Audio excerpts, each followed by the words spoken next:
Suportes que eu uso na minha bancada e por quê? Vamos começar aqui pelo TL15A, que é um suporte de CI que eu utilizo bastante, porque ele prende muito bem o CI, dá para trabalhar com CI resinado e ele tem um peso legal, então não fica se mexendo.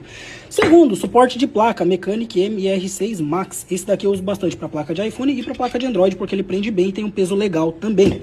Depois temos o suporte magnético, que eu utilizo principalmente para subplacas. Por quê? Se você colocar uma subplaca nesse suporte, a hora que você começar a fazer pressão para soldar o conector, ela entorta toda em pena. Nesse daqui não tem risco, porque ele segura bem numa parte específica da subplaca aqui, ó, que impede ela de acabar entortando. Então eu gosto bastante do suporte magnético para trabalhar com subplaca. Depois temos o Sunshine SS601, que a gente usa principalmente para abrir iPhones aqui. Mas se você quiser, você pode comprar esse daqui da Willy, que normalmente você vai utilizar para trocar tampa, porque ele é bem pesado aqui. Você vai utilizar para abrir iPhones, porque ele vem com essa ventosa, e também para manter o iPhone aberto enquanto você está trabalhando e desparafusando ele aqui, porque ele tem essas outras ventosas aqui.